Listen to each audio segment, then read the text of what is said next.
لأن الناس كلهم جميعا يجب أن يكون دينهم الإسلام، فإذا كان يجب أن يكون دينه الإسلام فإنه يلزم من ذلك أنه يجب أن يتعلموا لغة الإسلام.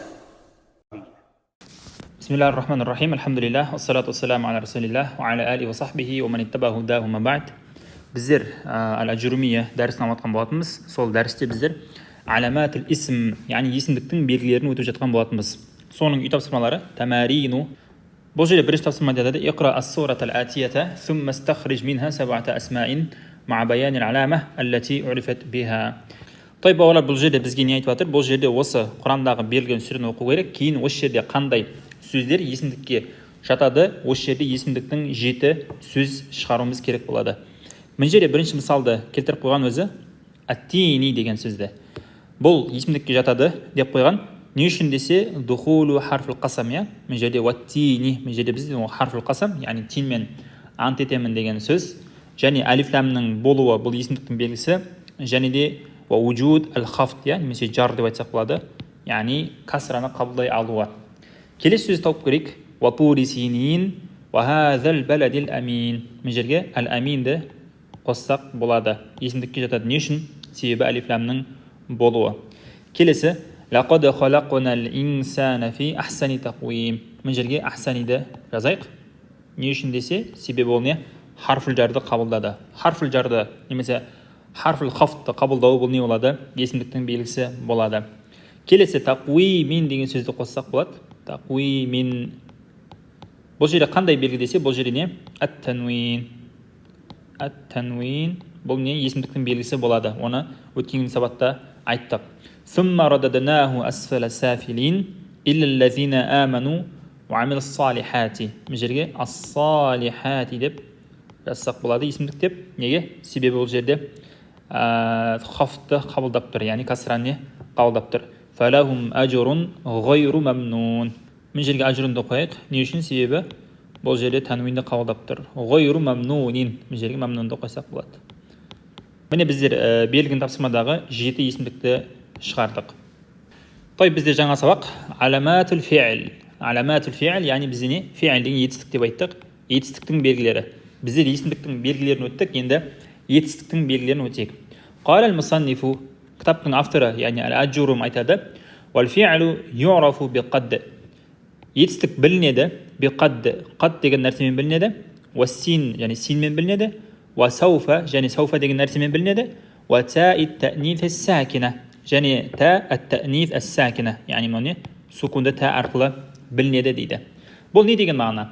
Аш-шарх, я, түсініктемеге қайтайық. Бада ан закара al-musannифу аламатил исм, яғни кітаптың авторы есімдіктің белгілерін баяндағаннан кейін шара'a фи зикри аламатил фи'л, етістіктің белгілері туралы айтуды бастады. Фазакара арба аламатин, сөйтіп ол кісіне 4 белгісін айтты етістіктің. Иза ваджатта вахидатан минха фи калиматин ау раайта аннаха тақбалуха. Яғни не дейді? Егер де сен бір сөзден осы белгіні табатын болсаң, немесе көретін болсаң, аннаха тақбалуха, осы белгілерді қандай да бір сөздің қабылдайтынын көрсең, немесе тапсаң, арафта аннаха фи'л, сөйтіп сен оның етістік екенін білесің.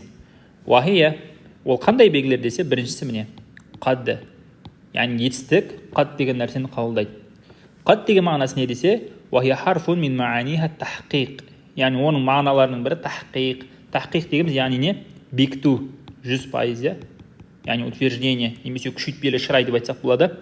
Тадхулу алал мади, бұл өткен шақтағы етістікке кіреді.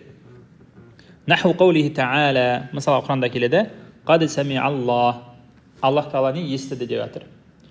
Ва алал мудари'i, тек қана мади өткен шақтағы етістікке кіре ме десе, жоқ, мудари'қа да кіреді, яғни осы шақтағы етістікке де кіреді, настоящее времядағы, я.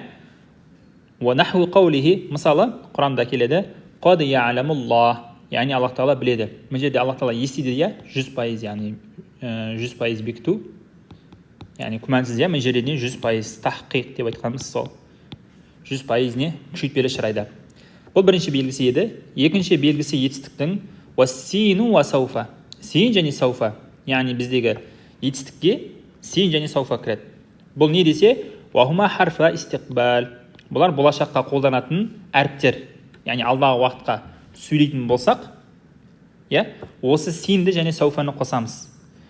Бұл қай етістікке кіреді? Яхтассани бил фи'лил мудари'i. Бұл тек қана настоящий времядағы, осы шақтағы етістікке кіреді, мудари'ға кіреді. Наху қаулихи, мысалы Құранда саастағфиру, міне, астағфиру бұл, яғни кешірім сұрап жатыр. Саастағфиру болса кешірім сұраймын, яғни алдағы уақытқа дәлел болады, иә. Және сауфа астағфиру. Сауфа астағфиру, яғни алдағы уақытта кешірім сұраймын деген. Енді осы син мен сауфаның айырмашылығы не деп сұралса, син деген бұл жақын уақыттағы нәрсеге дәлел болады, яғни жақын уақытта істеймін, ал сауфа деген алдағы уақытта. Үшінші белгісі фи'ілдің та'ит ta'нис ас-сакина. Яғни мана айттық, иә? Осы тән айтамыз, сукунды тәні.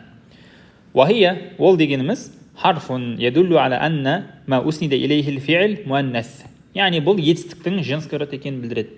Яғни қандай да бір етістікке осы сукунды тә жалғанса, ол білдіреді, женский родты білдіреді. Әйел тегіне вахия мухтассатун бил фи'лил мади. Ол тек қана өткен шақтағы етістікке, фи'лил мадиға ғана кіреді. Ва таттасилу би ахирихи, және оның соңына жалғанады. Мысалға қала. Мысалы қала деген біз етістік бар, соның соңына қалат, иә? Мынау сукунды тә. Бұл не женский родты білдіреді? Қалат намлатун, ұрғашы құмырсқа айтты. Сабақты қорытындылайтын болсақ, ва хасилу ма закараху мин аламатил фи'л арбаа. Яғни бұл жерде айтып жатыр. Бұл жерде етістіктің белгілері біз айтқан 4 белгісі бар. Вахидатун муштарикатун байнал мади вал мудари. Яғни бір белгілерінің бірі ол фи'л мадиға да, фи'л мудариға да кіреді. Ол не? Қад деген нәрсе. Васнатани тахтассани бил мудари'i. Екеуі мудариға кіреді. Екі белгі. Ол не? Ас-син және сауфа. Осы син және сауфа екеуіне фи'л мудариға кіреді.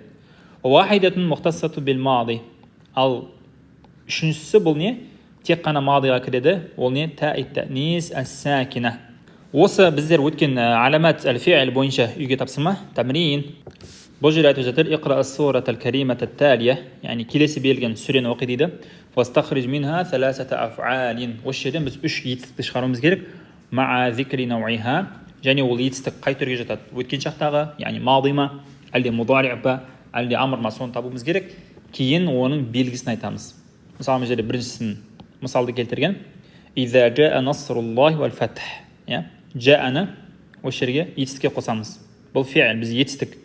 Етістіктің қандай түрі? Мадин. Енді оның белгісі қандай мади екені? Мади екенінің белгісі ол не? Қубулухут ли та'ит ta'нис ас-сакина. Межре сукунды тәні қабылдай алуы оның фи'л мади екенінің белгісі. Кейін осы жерде қалған 3 етістікті осы сүреден табуымыз керек. Иншалла келесі сабақта жауаптарын айтатын боламын. Аллаху а'ла, а'лам.